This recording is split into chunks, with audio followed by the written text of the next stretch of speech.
got Vic Henley here today. I saw Morgan Spurlock's documentary on rats.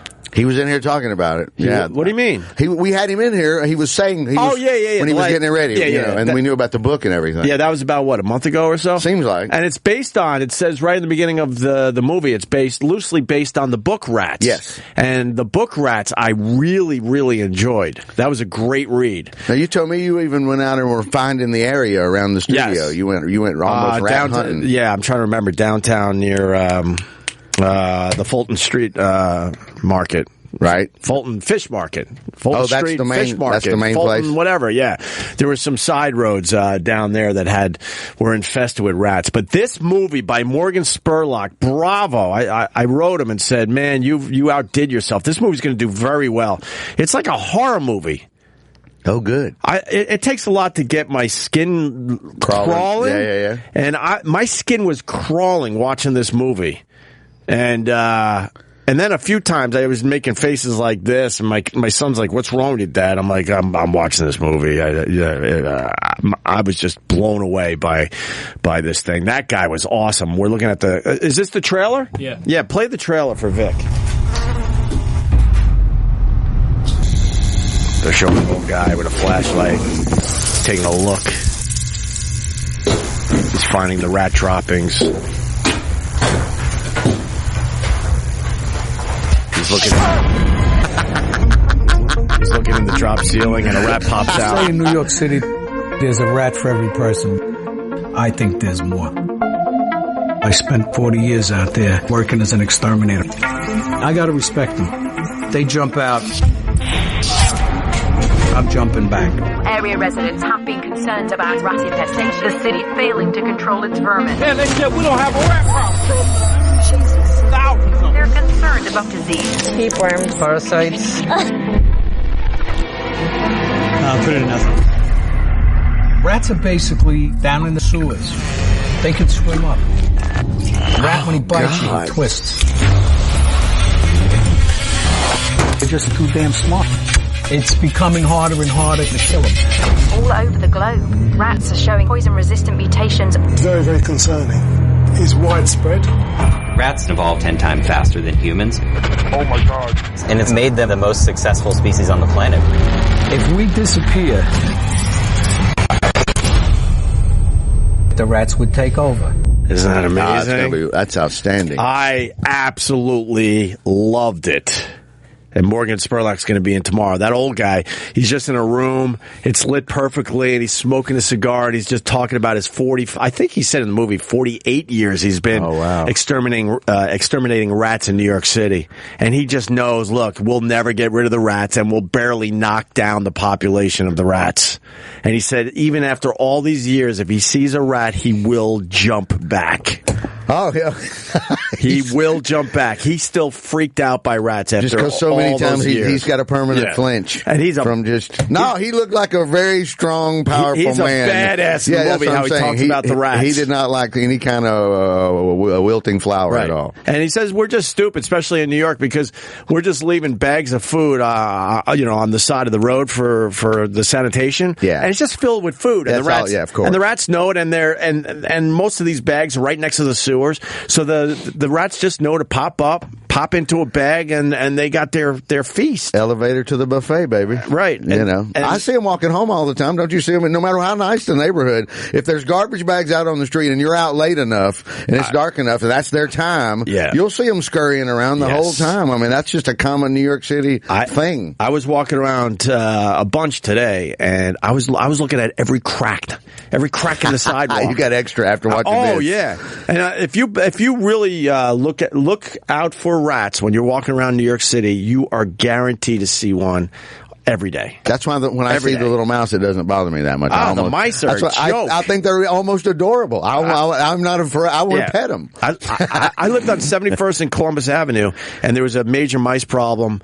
They've heard my mice problems over the years. I had a brownstone that was completely infested. Electric traps killing 60, 70, 80 of them in my apartment. Wow. My tiny little one-bedroom apartment. But down the road, on the corner of 71st and Columbus, there was a restaurant and a bunch of garbage pails there. At night, they would come out. And it was sort of like a thing to do to see how many mice you could see going in and out of these garbage pails every single night. They just couldn't get rid of them.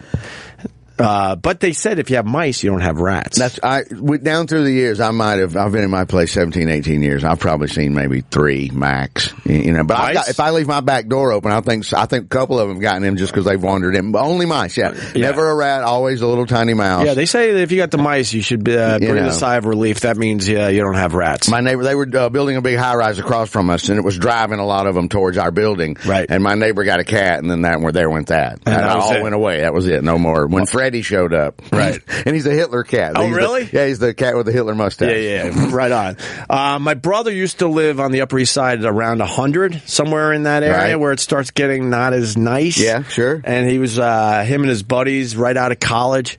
He tells horror stories about how they would just be fighting rats in their apartment all the time.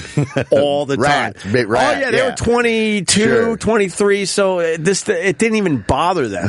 But they would get the pots and pans out and just start fucking hammering, rats left and right. There was always something going on in his apartment. My middle brother Mike lived in such a shithole in Birmingham, Alabama, and one of his favorite stories that he always told was they were having a big barbecue and a party, and they forgot something.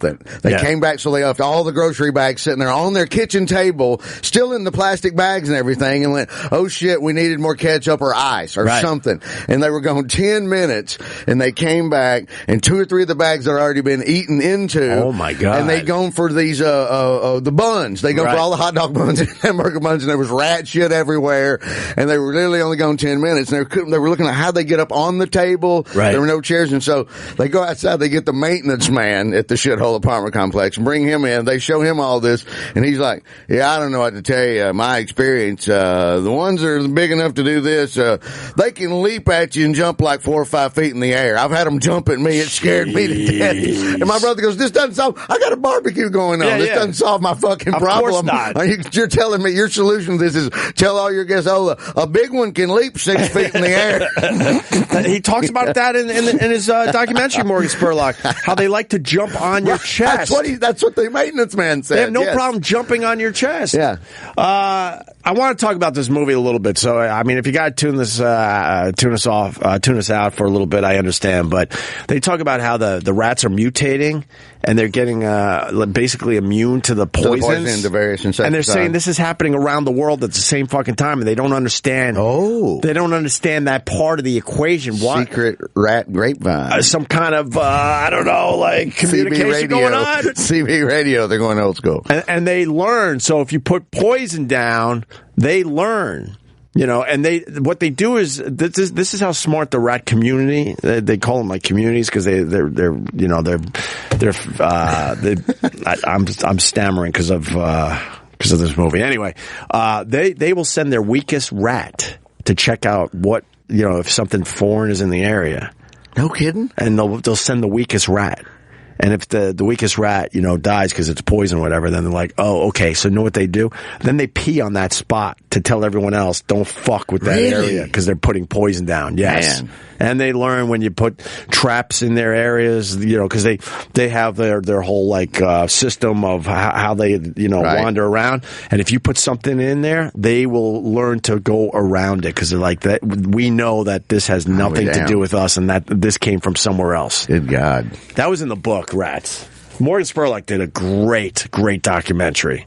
And then they're dissecting the rats and the stuff they find that are living inside the organ. Yeah, that looked gross on the documentary. You saw that, right? Yeah, I was, yes, correct. They showed that. Super creepy. No, you said horror film. That looked alien horror film-ish, creepazoid. When they're taking the tweezers and just pulling things out of the rat, and they're like, see, this is very dangerous to humans. You see this thing? Worm. I'm calling it thing. Worm-ish. Well, it was worm-ish. Yeah. Parasites and tapeworms they found. And some kind of fly larvae. Where's this going to be on? Is it on any day because he's promoting? He'll be in here tomorrow, so I don't know where it's going. I would assume he's throwing this in movie theaters. Because this, like I said, it plays like a horror movie. It's a feature, right? Yeah, I can tell by the way you're watching and the way the trailer's cut is also very super interesting and scary at the same damn time. And then they went all over the world. They go to India, and they have a major rat problem there, obviously.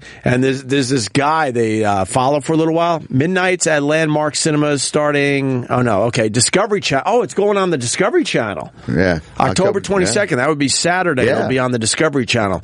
Rats, the documentary by Morgan Spurlock. So they go to India, and there's such a problem with rats there. There's this guy, he gets together with his friends, and they just got sandals on. And the government over there is saying, if you're going to hunt rats, you got to get gloves and proper footwear on. These guys go out with a net. They got sandals on, no gloves, and they know where the rats are. And they get them out of their burrows and stuff, and then they trap them with the net. And then they show these guys just breaking the necks of the rats. They're like, that's how they finally get rid of them. That's the final solution. Because they don't want the blood around for whatever reason. I guess because that would spread the disease. Sure.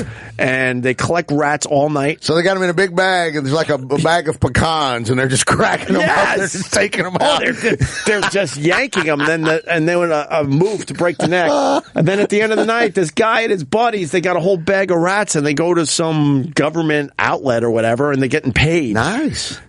Per rat or whatever. That's what they do for a living. At night, they go and hunt rats with sandals on. And this scene. Because they don't give a fuck. This scene was amazing. The people, we've seen that. Those are like the people in New York with the dogs. With the terriers. Yeah, with the terriers. That's also crazy. I had no idea, but the Mike Rowe thing on CNN that we played recently on this show, where there's a group of people in New York City, they take their terriers and they hunt rats at night, and it's a whole group, and they, I guess they socialize doing this. My buddy went after one this summer, and he thought it was a squirrel, and it was just, he was sitting there by the pool in Dallas, and all of a sudden Cooper went crazy and went charging. He goes, next thing you knew, he had him, was just yanking him around. He had to take Cooper to the vet immediately. Right. Because of all the whatever he might have just ingested. But he's had the dog 5-6 years, never seen him go off like a shot like that at something, and just scared him to death when he found out it was a goddamn rat. Isn't it scary when you learn how violent your pet could be? Yes, exactly. I've met Cooper, and Cooper is fun. He named him Cooper because I had a dog named Cooper, and my dog was pretty mellow. Right. Yeah. And he was named out, and he's a little high strung with the bouncing,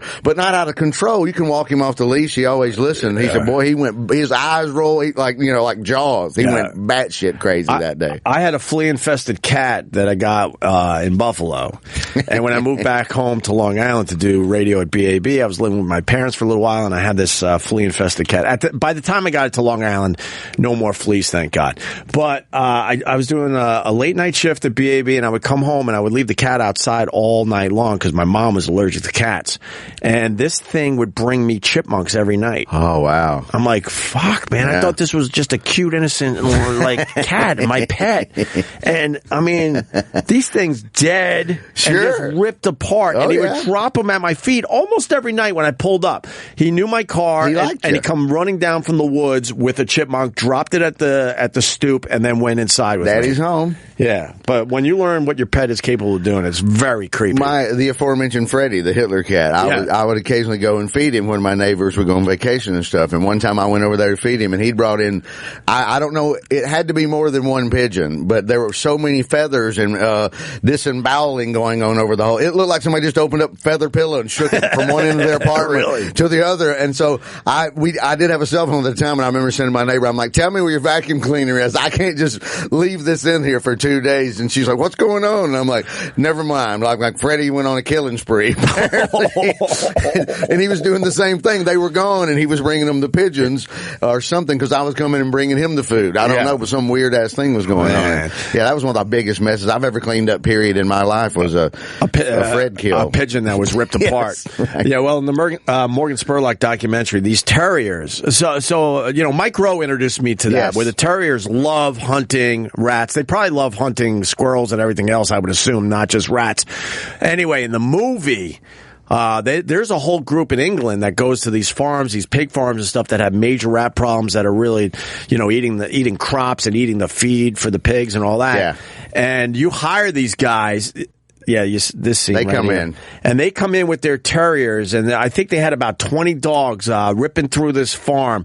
And the violence that they showed in this scene was just unbelievable. And the terriers both grabbing the same rat at the same time as it's alive, just ripping it to shreds. Sure. Where the owners have to calm the dogs down a little bit and try to get the rat out of its mouth. Well, the one with Mike Rowe was like that, and that was just city ones. They were just shaking the dumpsters, and it's like, you're right. It's just complete. You can't. 4 hours later, they're bathed and groomed, and they're in your house sitting on your couch, licking like your face all night, acting like playing with your kids, acting like nothing ever happened. Sit, uku, everything's fine. But they got that in their brains that they could turn on at any second. All the way back to the wolf, baby. Any second, yeah, exactly.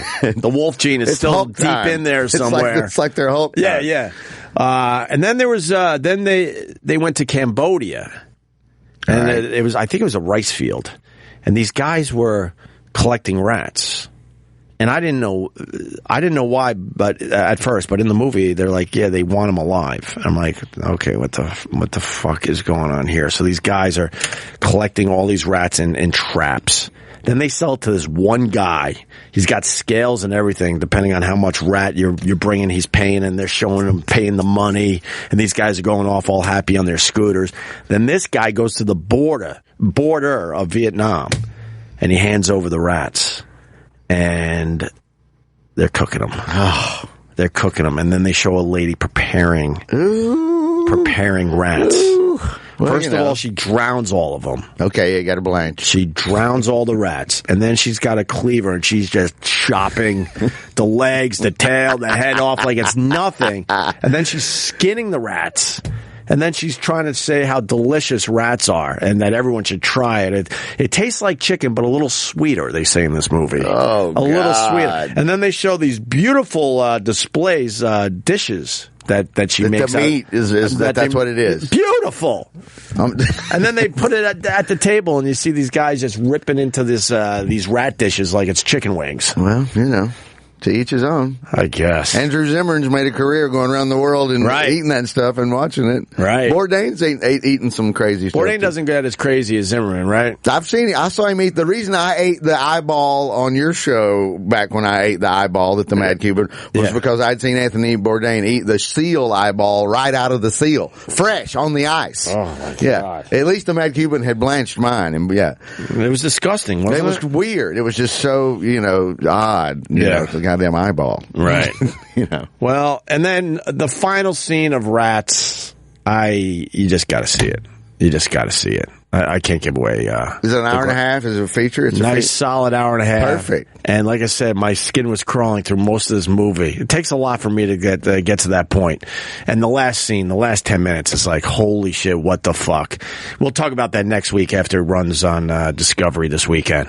Oh, that's beautiful. Yeah. I can't wait. Then just in time for Halloween. I'm telling you. Something creepy and awful for the kids. It kind of plays like a horror movie. I love really that. Does. I like that analysis. I bet you Spurlock will like that analysis, too. Yeah. We'll see what he says. All right. We'll have him in here tomorrow. So let me say hi to good old Joe in the Poconos. Joe, what's going on? What's up, Opie? Hey, man. Yeah, man.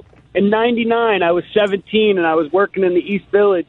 We were building a Rite Aid, and the laborers were jackhammering the floor out, and this giant rat pops out, and the 7-foot-tall guy named Mustafa hit it with a shovel, and the rat just shook it off and ran right towards him.